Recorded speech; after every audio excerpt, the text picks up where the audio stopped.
Good morning students. मैं Rajesh Prasad, director of foundation physics classes Hazaribagh. तो ठंडी में मज़ा आ रहा है? बहुत ठंड है जी, बहुत ठंड है। घर से निकलने का मन नहीं कर रहा है ना। खैर है कि हम लोगों ने अपने सिलेबस को लास्ट कर लिया है। 1-2 दिन का क्लास बच गया था बच्चों, उसको हम ऑनलाइन ही करा देंगे। ठीक है, ऑनलाइन वीडियो डाल देंगे। 2 क्लास इंटरफेरेंस और डिफ्रैक्शन देख लीजिएगा। थोड़ा सा सर पर दया कर दीजिए, आप लोग वीडियो डाल देंगे, ओके। और नहीं तो फिर नए साल में ऑप्टिक्स का रिवीजन कराएंगे। उसमें पहले मतलब ऑप्टिक्स के रिवीजन में उस टॉपिक को समझा देंगे। पीडीएफ हमने डाल दिया है, आप लोग लिख लिए होंगे, लिख लीजिए, है कि नहीं। तो स्वागत है आपका हमारे ऑनलाइन प्लेटफॉर्म में, जिसका नाम है फाउंडेशन फिजिक्स क्लासेस हजारीबाग। मैं Rajesh Prasad, director of foundation physics classes, आपका एक बार फिर से स्वागत करता हूं हमारे इस ऑनलाइन क्लास में। और यहाँ पर हम लोग प्रीवियस ईयर क्वेश्चन, जिसको हम लोग PYQ कहते हैं, इसको कर रहे हैं चैप्टर वाइज। और उनमें भी PYQ में भी वो सारे क्वेश्चंस जो आपके लिए बहुत बहुत बहुत इंपॉर्टेंट हैं, जो लगभग 100% चांस है कि वो आपका आएगा ही आएगा। अब ऐसा नहीं है कि एक ही चैप्टर से अगर 10 क्वेश्चन पढ़ रहे हैं तो सब आएगा, लेकिन उन्हीं में से आएगा, ये हमारी गारंटी है। उन्हीं में से आएगा 100%, उससे बाहर नहीं रहेंगे। अब ऐसा तो नहीं है ना, क्वेश्चन तो हमने सेट नहीं किया है कि सर एक ठो पढ़ाइए वही आ जाए, ऐसा नहीं होगा। लेकिन एक चैप्टर से जितना क्वेश्चन कराया जा रहा है, अगर आप वीडियो देख रहे होंगे तो ये हमारी गारंटी है कि उसी से आएगा। ऑब्जेक्टिव भी देखते रहिए, सब्जेक्टिव भी देखिए, उससे बाहर नहीं रहेंगे एक भी क्वेश्चन। ओके बच्चों, तो आज के इस क्लास में, आज के इस वीडियो में हमारा टॉपिक है या हमारा क्वेश्चन है, what is amperes circuital law. Using amperes circuital law find magnetic field at a point inside a straight conductor current carrying solenoid, inside a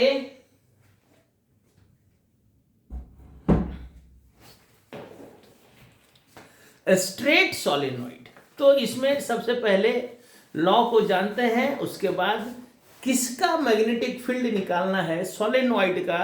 तो थोड़ा सा सोलेनॉइड जानना होगा, लेकिन उसके पहले हमारा आंसर हम लोग करेंगे। ये देखिए 2014 में, 15 में, 18 में ये क्वेश्चन कई बार पहले रिपीट हुआ है, लेकिन इधर कुछ सालों से इसको नहीं पूछा है बच्चों।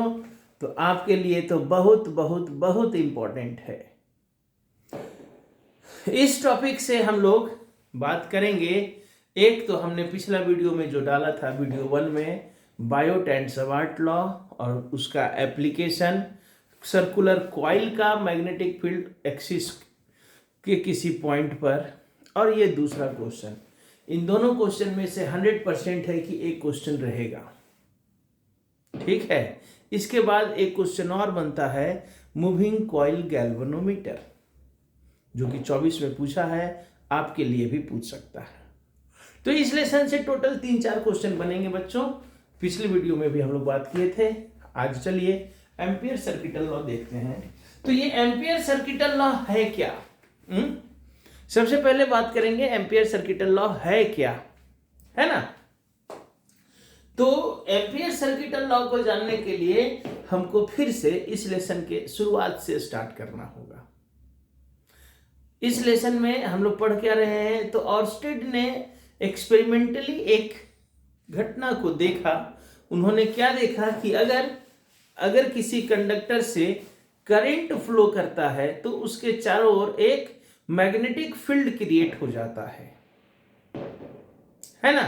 अगर किसी कंडक्टर से एक करंट फ्लो करता है तो उस कंडक्टर के चारों ओर एक मैग्नेटिक फील्ड क्रिएट हो रहा है।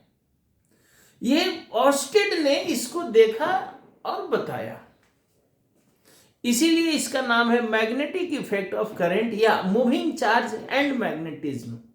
करंट का फ्लो होना यानी चार्ज को मूव करना, तो मूविंग चार्ज के कारण मैग्नेटिक फील्ड क्रिएट होता है। फिर लेकिन कितना मैग्नेटिक फील्ड होगा ये उन्होंने नहीं बताया।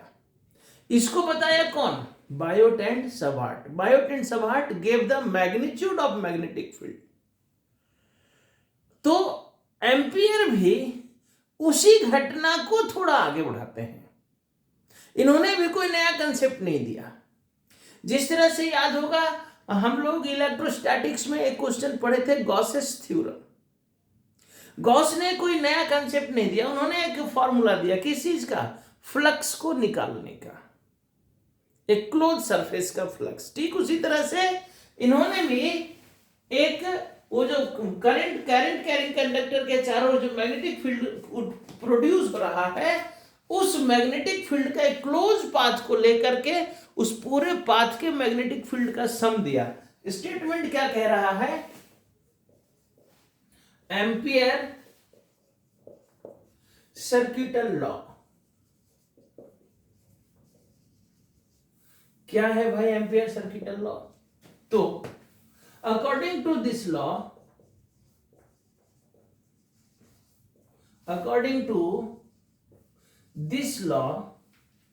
the line integral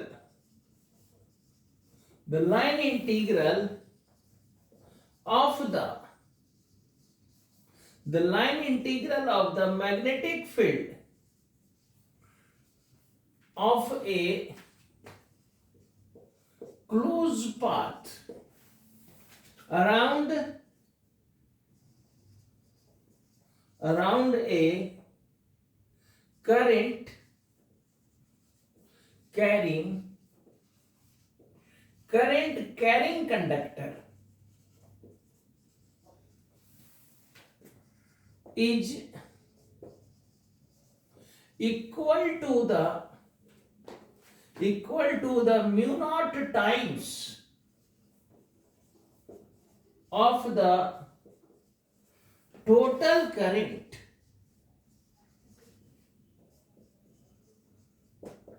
passing through the circuit।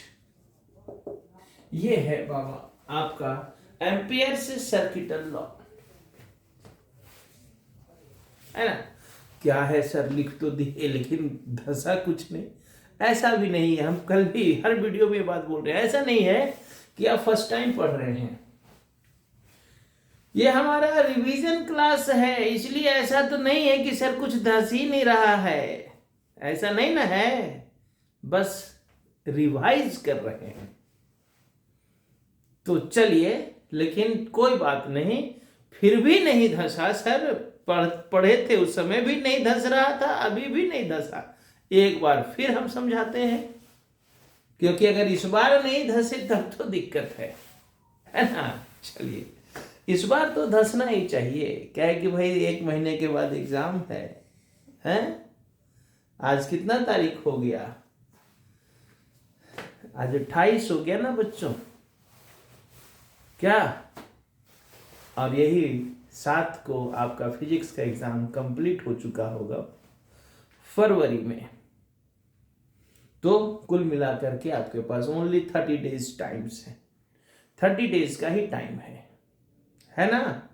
तो बस मन लगा करके इस बात का ख्याल रखिए, क्योंकि कल से, आज ही से आपका एक एक दिन घटना, 30 दिन इसलिए क्योंकि 31 का महीना है, लेकिन कल से आपका एक एक दिन घटना शुरू हो जाएगा। तो इस बात का ख्याल रखिए। चलिए, क्या कह रहा है?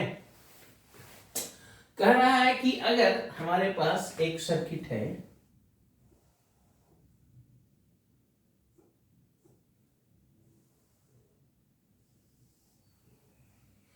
अगर हमारे पास एक सर्किट है और भैया इसमें करंट फ्लो कर रहा है I,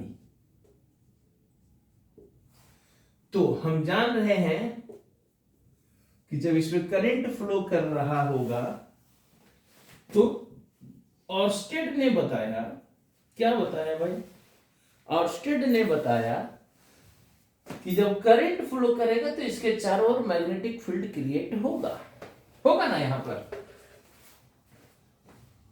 लेकिन एम्पियर कहते हैं कि इसके चारों ओर जो मैग्नेटिक फील्ड क्रिएट हुआ है, अगर उस मैग्नेटिक फील्ड का एक क्लोज पाथ ले लिया जाए तो इस पूरे पाथ के मैग्नेटिक फील्ड का सम, जैसे इस पॉइंट पर मैग्नेटिक फील्ड कितना होगा मान लिया जाए पी पॉइंट पर, उसी तरह से हर पॉइंट का मैग्नेटिक फील्ड होगा ना, तो हर पॉइंट के मैग्नेटिक फील्ड को अगर जोड़ा जाए तो वो कितना आएगा, the sum of magnetic field of this close path.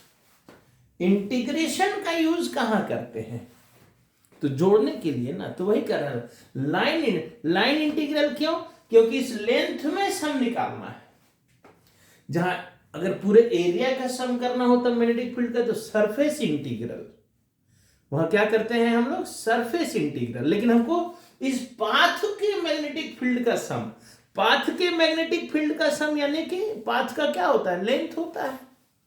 Therefore line integral of magnetic field of this closed path, इस क्लोज पाथ के पूरे पाथ के मैग्नेटिक फील्ड का सम कितना होगा, तो लॉ कह रहा है, from law integration of B D L in the whole length L, जैसा भी यहां सर्कुलर लिए हुए हैं तो L इक्वल टू 2πr, जैसा भी पाथ लेंगे, line integral of magnetic field along the length dl, पूरे लेंथ में कहां तक, L लेंथ तक का जो मैग्नेटिक फील्ड का सम होगा कितना होगा भाई, mu naught times of the total current, जितना भी करंट जा रहा होगा, यानी कि लिख सकते हैं B D L L is equal to mu naught into कितना करंट हम लोग मान के चल रहे हैं आई, तो जितना भी करंट जाएगा, अगर 10 एम्पियर करंट जा रहा है तो इस पूरे मैग्नेटिक फील्ड, इस पूरे पाथ में मैग्नेटिक फील्ड का सम कितना होगा, म्यू नॉट इंटू 10। अगर 1 एम्पियर करंट जा रहा है तो पूरे पाथ के मैग्नेटिक फील्ड का सम कितना हो जाएगा, म्यू नॉट इंटू आई। ये है आपका एम्पियर से सर्किटल लॉ। एक बार फिर से समझ ले, उसके बाद हम लोग चूंकि एप्लीकेशन करना है यूजिंग एम्पियर सर्किटल लॉ, यानी इसको यूज कर रहे हैं, यानी इसको अप्लाई करना है, तो थोड़ा जगह मिटाना पड़ सकता है बीच में, इसलिए हम लोग समझ करके ही आगे बढ़ते हैं। तो समझा तो दिए हैं, लेकिन एक बार फिर से हम लोग इसको समझते हैं। सिंपल सा लॉ है, तो ऑर्स्टेड के बात को याद रखना होगा। ऑर्स्टेड ने क्या दिया, ऑर्स्टेड कहते हैं कि अगर किसी कंडक्टर से करंट फ्लो करता है तो उस कंडक्टर के चारों ओर एक मैग्नेटिक फील्ड क्रिएट होगा।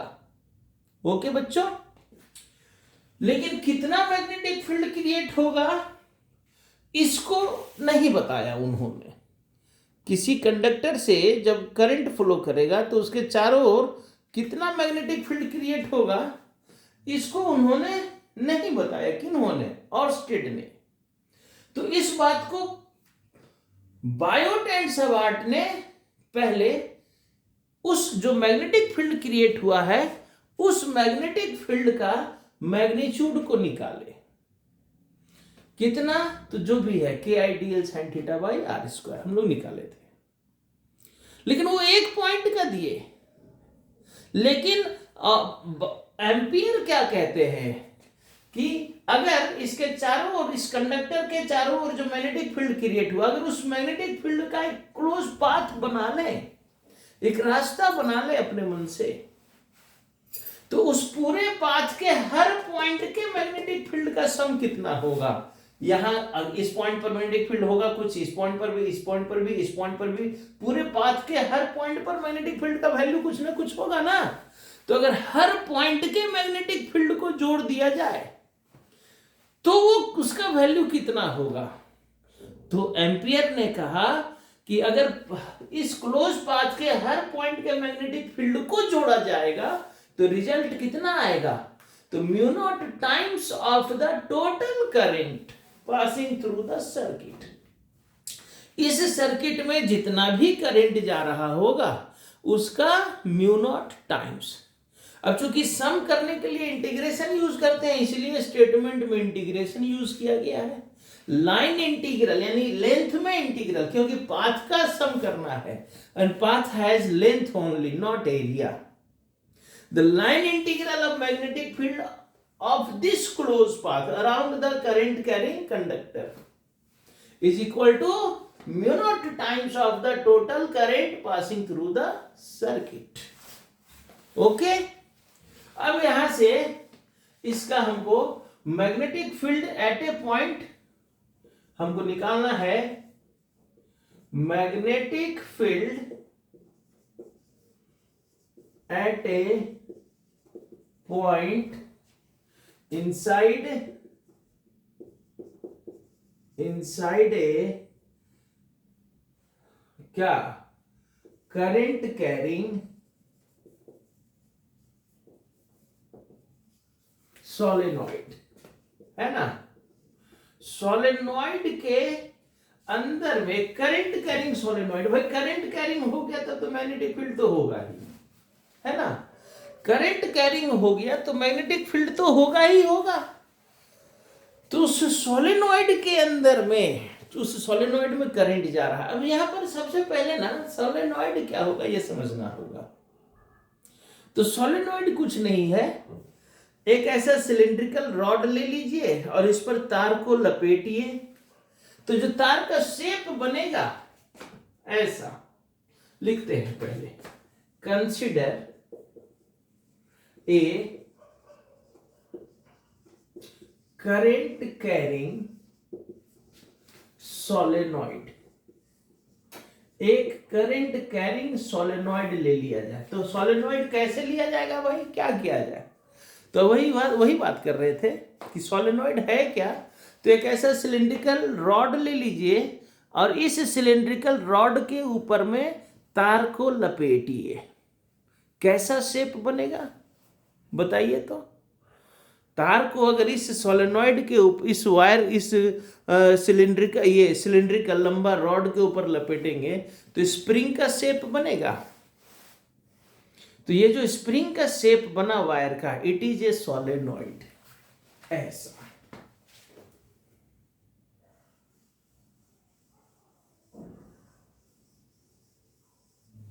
ये जो शेप बनाना भैया, इट इज ए सोलेनॉइड। ऐसा ही ना बनेगा। अब ये जो सोलेनॉइड है इसमें करंट जा रहा है। मान लिया जाए यहां से करंट चला आई, यहां से ऐसे इंटर किया, ऐसे होते हुए, ऐसे होते हुए, ऐसे होते हुए यहां से निकल गया। ये हो गया आपका सोलेनॉइड। ठीक है। अब भाई जब इसमें करंट जा रहा है तो इसके चारों ओर, अंदर बाहर चारों ओर क्या हुआ होगा, मैग्नेटिक फील्ड क्रिएट हुआ होगा। तो उसी मैग्नेटिक फील्ड को निकालना है। कहां पर? अंदर में एक पॉइंट लेकर के, यहां पर एक पॉइंट हमने ले लिया, दिस पॉइंट इज पी। कहीं पर भी, यहां यहां यहां यहां कहीं भी ना, कहीं भी इनसाइड द सोलेनॉइड। ये इतना गैप दिखा रहे, गैप नहीं, वो क्लोजली उंड किया रहता है, क्लोजली रैप किया हुआ रहता है। अब इस पॉइंट पर मैग्नेटिक फील्ड निकाल देना है। कैसे निकलेगा? तरीका तो बहुत सारा है, लेकिन यहां पर अप्लाई कैसे कर रहा है, किसको अप्लाई करके, यूज किसको करना है? एम्पियर सर्किटल लॉ को यूज करना है भाई। तो एम्पियर सर्किटल लॉ कैसे यूज होगा? लेकिन एम्पियर से प्रोसेस आगे बढ़ने से पहले जो जो काम किए हैं हम लोग यहां पर उसको लेट कर लेंगे ना। तो यहां थोड़ा सा ऊपर में जगह है क्योंकि यहां फिगर बनाना होगा। लेट, क्या लेट भाई? I current in the solenoid, N मान लिया जाए, number of turns per unit length in the solenoid. ठीक है, तो थोड़ा यहाँ जगह कम हो गया, तो इसको मिटाते हैं हम लोग इधर और इधर यहां तक। ठीक है, आसान से देखिए ना, बहुत आसान सा प्रोसेस है। एम्पियर्स लॉ अगर याद रह गया तो आसानी से ये निकल जाएगा।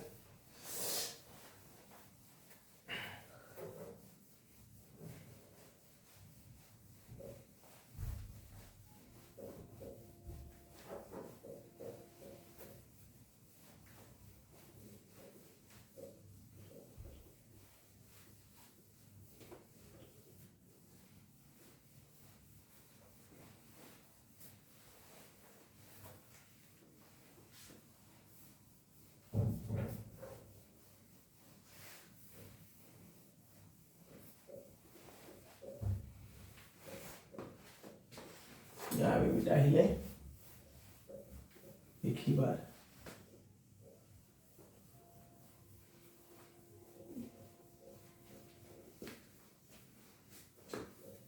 फिगर नहीं मिटाएंगे, फिगर का जरूरत पड़ेगा, फिगर से ही सारा काम होगा भाई, फिगर को रखना होगा।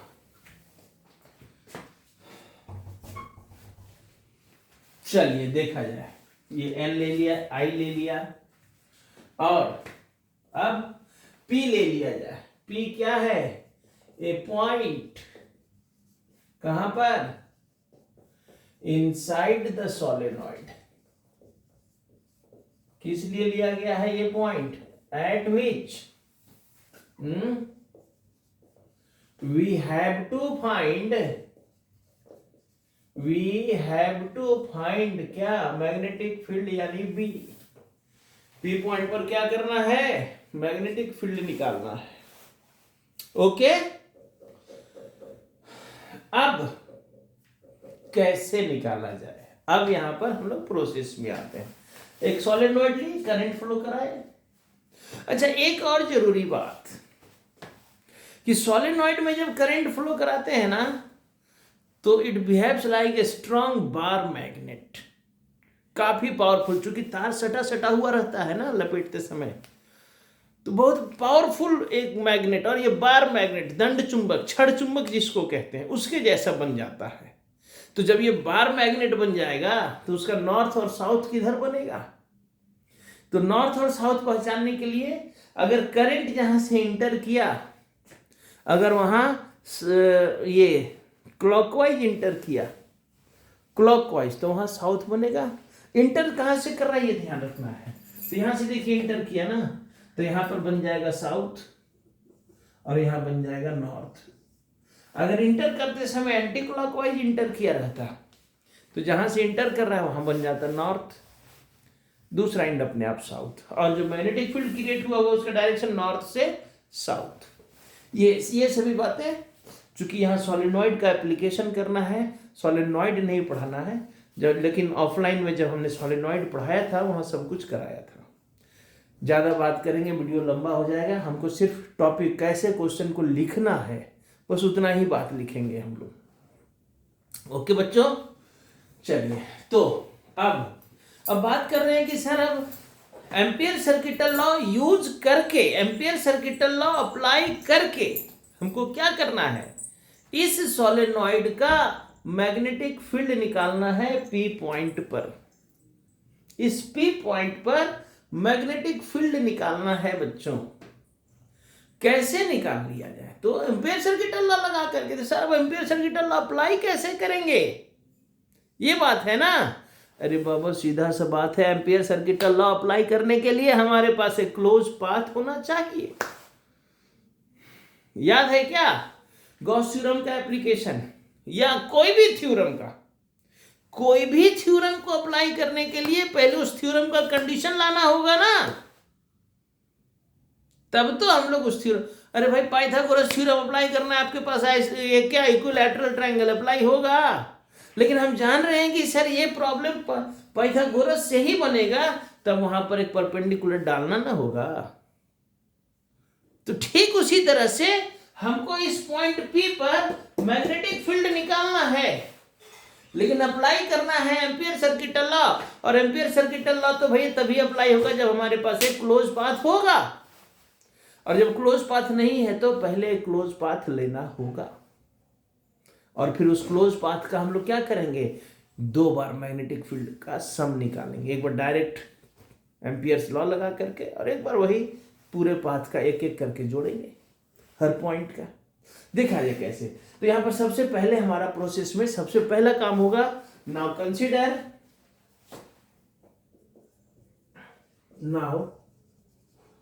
Consider a rectangular close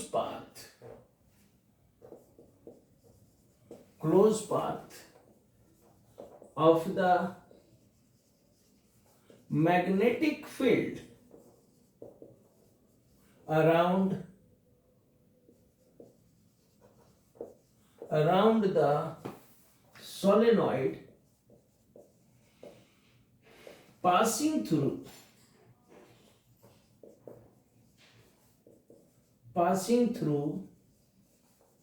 the point P। अच्छा, राउंड में एक ही आर होगा, है ना, नहीं तो कभी कभी कुछ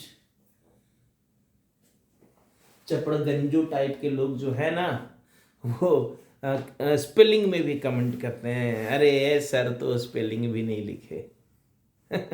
अरे भाई, हम लोग साइंस के स्टूडेंट हैं, साइंस के टीचर हैं, यहाँ ग्रामेटिकली स्पेलिंग चलता है भाई, है ना, इसलिए फिर भी ध्यान रखना चाहिए। हम नहीं बोल रहे गलत बात है, लेकिन उन चपड़ गंजू लोगों को पता नहीं कमेंट करने में मजा आता है। कहीं फॉल्ट दिखना चाहिए, है कि नहीं। चलिए, तो now consider a rectangular closed path of magnetic field around the solenoid passing through the point P। इस P पॉइंट से होता हुआ एक क्लोज पाथ लिया जाए रेक्टेंगुलर,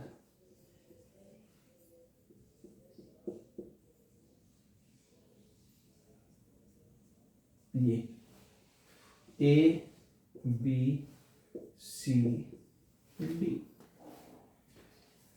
है ना। अभी बात करते हैं, हालांकि बोलना नहीं चाहिए, कभी कभी वीडियो देख लेते हैं। अब मान लीजिए किसी का टोन ही है कुछ बोलने का, जैसे पानी को जल कहते हैं ना भाई, लेकिन बंगाली लोग तो जल ही कहेगा ना, जल।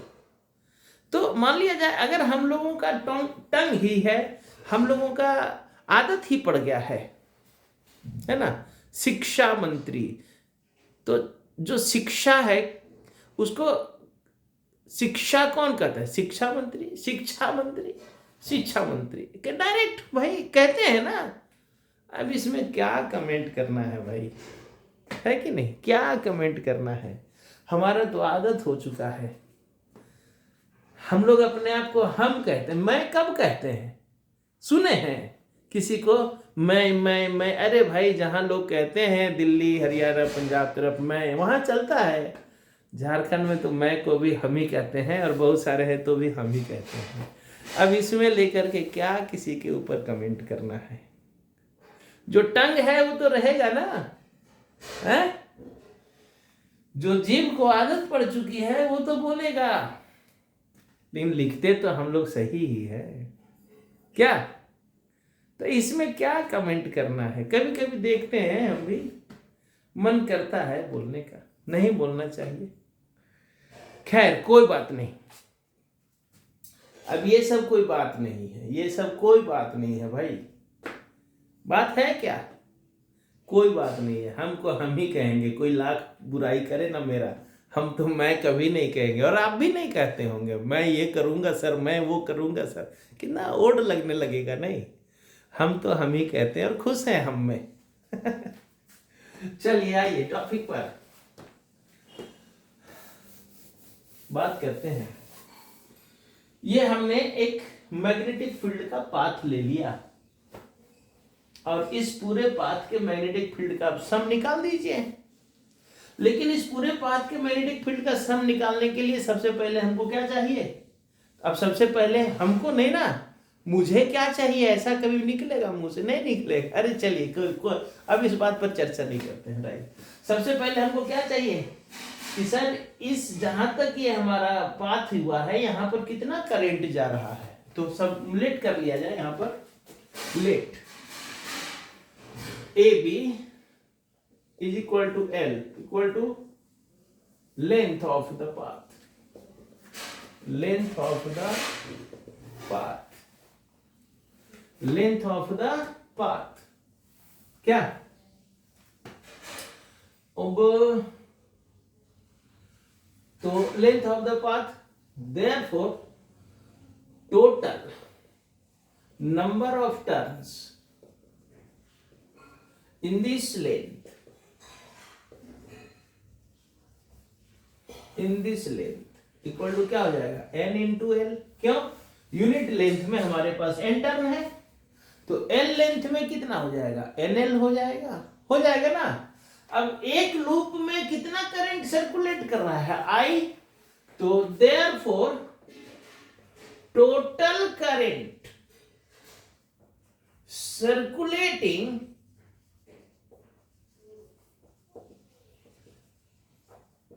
इन दीज टर्न्स इक्वल टू क्या हो जाएगा जी? NL I। क्यों सर?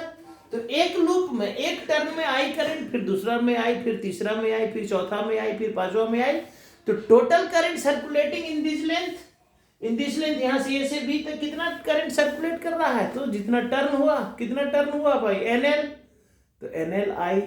अब जब हमको यहां से यहां तक का टोटल करंट मिल गया, तो from ampere circuital law, from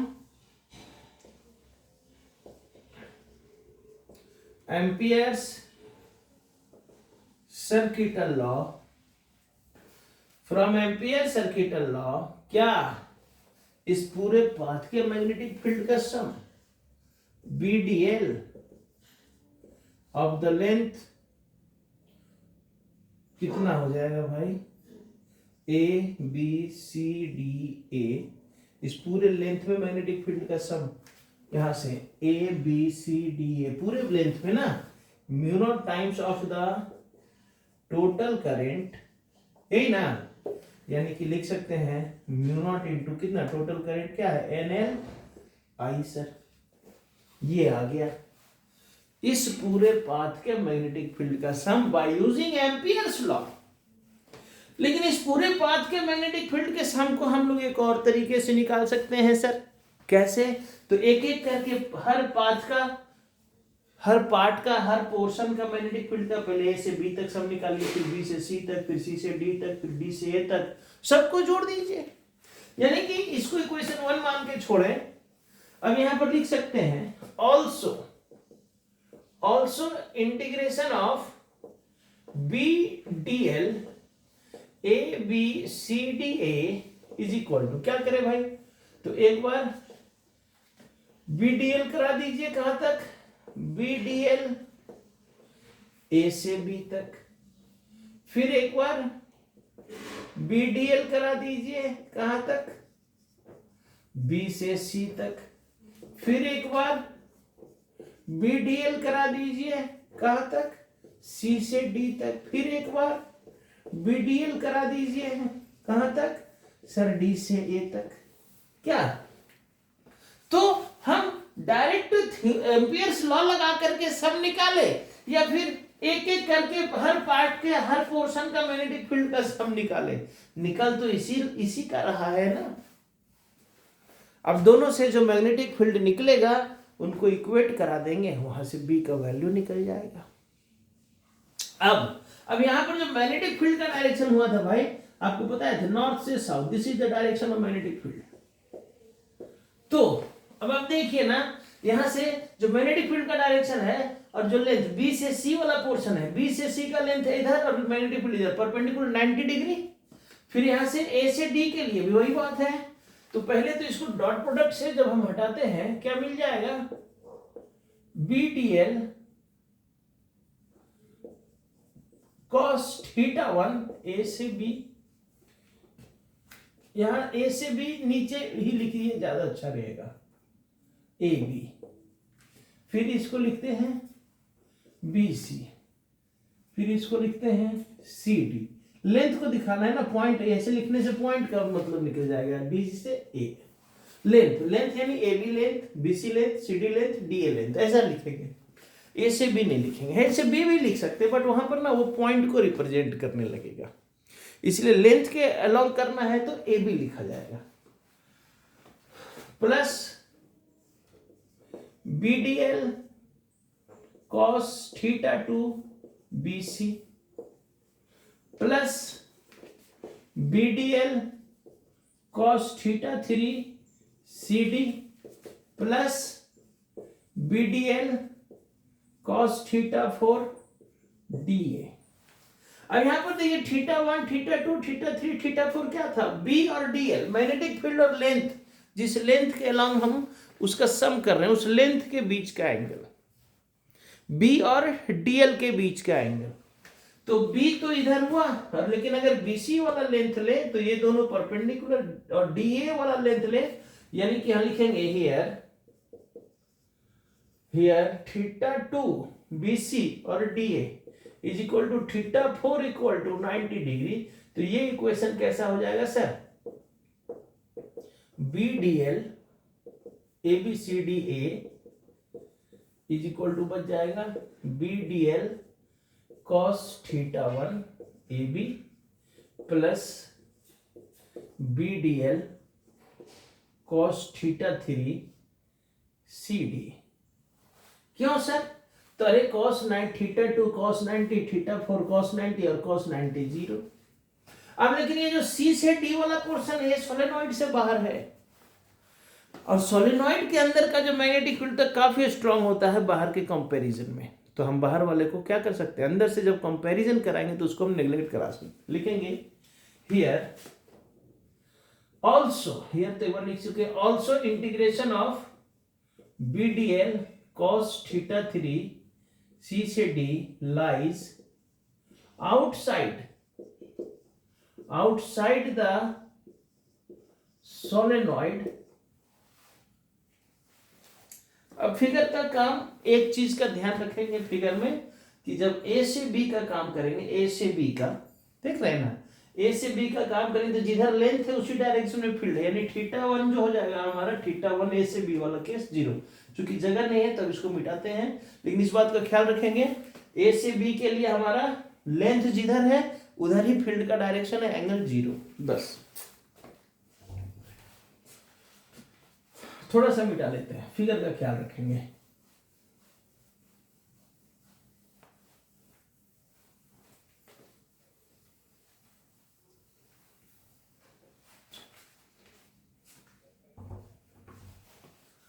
lies outside the solenoid and is very small in comparison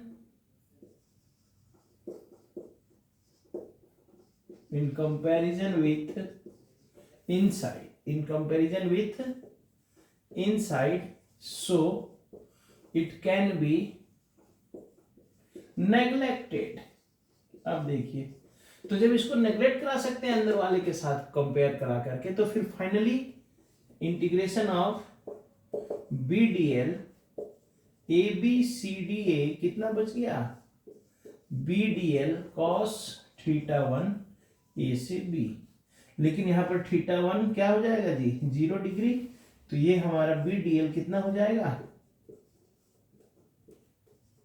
A B C D A is equal to कितना हो जाएगा बताइए। तो ये cos 0 1 यानी integration of b into D L ए से बी, बी बाहर, और dl का इंटीग्रेशन ए से बी तक में क्या हो जाएगा l।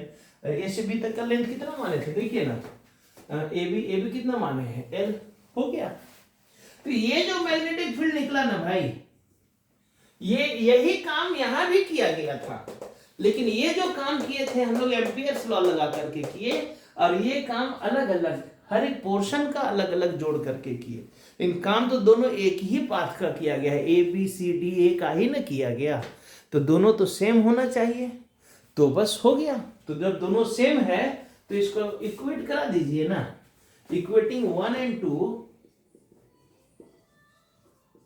इक्वेटिंग 1 and 2, बस 2 लाइन का काम था, क्या मिटाना है। इक्वेटिंग 1 and 2 क्या मिल जाएगा, b into L is equal to mu naught N L I, L से L cancel, then b is equal to क्या आ गया sir, mu naught N I. हो गया। This is required expression for magnetic field inside the current carrying solenoid.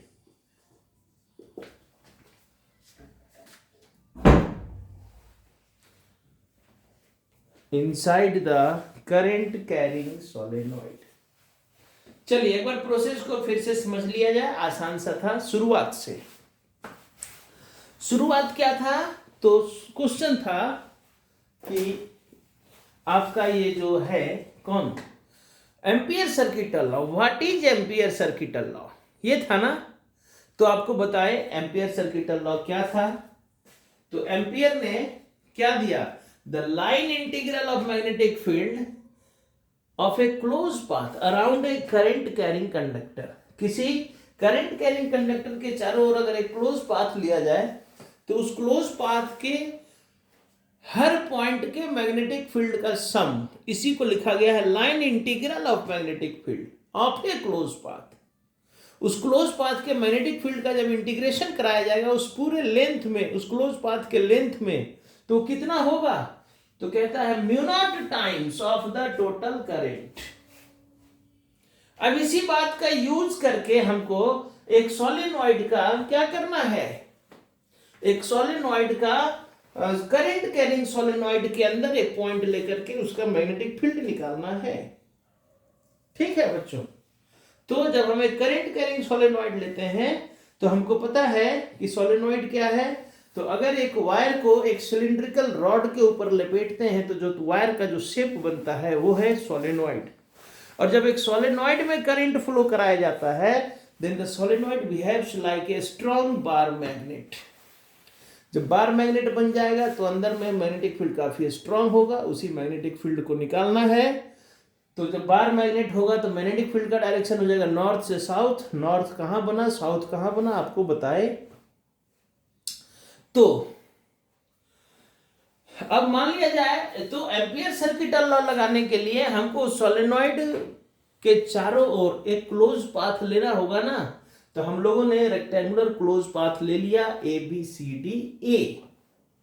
अब उस close path का length कितना था, तो मान लिया जाए A B length of the path. तो उस लेंथ में टोटल नंबर ऑफ टर्न्स कितना था, तो सोलेनॉइड के यूनिट लेंथ में n नंबर ऑफ टर्न्स माने थे, तो टोटल नंबर ऑफ टर्न्स कितना हो जाएगा nl। तो एक लूप में करंट I सर्कुलेट कर रहा है तो nl लेंथ में कितना हो जाएगा nl I। तो जब टोटल करंट मिल गया तो एम्पियर सर्किटल लॉ क्या कहता है, line integral of magnetic field in the close path ABCDA is equal to mu naught times of the total current. Total current हो गया nl I। ओके बच्चों। तो ये जो क्लोज पाथ का हम लोग ABCDA का जब मैग्नेटिक फील्ड का सम निकालिए थ्योरम से, इसी को तो हम लोग ऐसे भी कर सकते हैं, A से B, B से C, C से D, D से ऐसे भी तो कर सकते हैं। तो बस वैसे कर दिए। तो यहां पर जब हम लोग इसको डॉट से हटाए तो θ1, θ2, θ3, θ4 मिला। अब हम लोग देखते हैं फिगर में कि θ2 और θ4 मैग्नेटिक फील्ड और लेंथ के बीच एंगल कितना बन रहा है, लेंथ एलिमेंट के बीच 90 डिग्री। तो θ2 और θ4 90 डिग्री होने के कारण जीरो हो गया। जीरो हो गया तो क्या बच गया, θ1 और θ3 वाला जो पोर्शन है वो कहां पर है, सोलेनॉइड के बाहर में है। तो बाहर वाला जो मैग्नेटिक फील्ड है वो वीक होने के कारण अंदर से जब कंपैरिजन कराएंगे तो उसको हम लोग नेग्लेक्ट कर सकते हैं। तो फिर क्या बच गया, सिर्फ अंदर वाला A से B तक का मैग्नेटिक फील्ड। और उसका एंगल हो गया θ1। तो फिगर चूंकि मिटा चुके हैं, आप देख सकते हैं फिगर में ए से बी का लेंथ और ए से बी का जो मैग्नेटिक फील्ड है इन द सेम डायरेक्शन, तो थीटा हमारा हो गया 0 डिग्री, नॉर्थ से साउथ ना 0 डिग्री हो गया तो क्या हो जाएगा बी डी एल ओनली θ1 0 यानी 1 बी डी एल। बी निकालना है लेकिन अंदर में यूनिफॉर्म रहेगा तो बाहर निकल गया, यूनिफॉर्म है यानी कांस्टेंट है तो बी निकल गया बाहर। डीएल का इंटीग्रेशन ए से बी यानी ए से बी का लेंथ कितना था एल। अब ये जो मैग्नेटिक फील्ड निकला है और ये जो लॉ लगा करके मैग्नेटिक फील्ड दोनों तो एक ही पाथ का निकाला गया, तो दोनों को इक्वेट करा दिए, बस हो गया। बहुत इंपॉर्टेंट क्वेश्चन है बच्चों, बहुत important, Biot-Savart law and ampere circuit law. और एक और क्वेश्चन गैल्वानोमीटर, है ना। ये 3 क्वेश्चन तो कंपलसरी देखेंगे ही देखेंगे। इसके साथ एक और क्वेश्चन टॉर्क होता है, torque on A current carrying rectangular coil. ये 4 क्वेश्चन में से 100% हम आपको गारंटी देंगे, चारों में से एक लॉन्ग को जरूर रहेगा, जरूर रहेगा। तो ये 4 वीडियो तो जाएगा, उसके बाद 1-2 वीडियो शॉर्ट का जाएगा। कोशिश करेंगे 4-2-6 वीडियो में इस लेसन को लास्ट करेंगे, क्योंकि इसमें इंपॉर्टेंट क्वेश्चन ज़्यादा है और चूंकि लॉन्ग आपको पकड़ना है तो इसलिए थोड़ा तो एक ज़्यादा लंबा करेंगे तो वीडियो आप देख करके आप भी बोर हो जाइएगा। इसलिए शॉर्ट वीडियो 40-45 मिनट का कल भी था, 40-45 मिनट का आज भी बन रहा है, तो देखिए। और लेकिन अब इधर देख रहे हैं कि आप लोगों ने थोड़ा सा ठंडा में क्या हाथ सिकुड़ गया है क्या हैं? अरे भैया हाथ नहीं चलाइए, एक तो ठंडा है, ऊपर से हमको जोश नहीं आएगा तो फिर हम बोल भी नहीं पाएंगे। इसलिए हमको जोश दिलाइए। कैसे भाई? Like the video, comment on the video, share the video with your friends, ताकि वो भी एग्जाम की तैयारी ढंग से कर सके। तभी ना आप जितना अपना इंटरेस्ट दिखाइएगा हमारे वीडियो के ऊपर, हमको भी उतना ही ठंडा में गर्मी मिलेगा। और नहीं तो फिर हम ठंडा जाएंगे तो फिर समझिए ये एग्जाम के बाद ही गर्म होंगे, क्योंकि एग्जाम के बाद ही गर्मी आएगा। इसलिए थोड़ा सा must watch the video, like the video, comment on the video and share the video with your friends. थोड़ा सा चैनल को बड़ा कीजिए ताकि जल्दी से जल्दी हमारा भी कुछ भला हो सके। Okay, bye.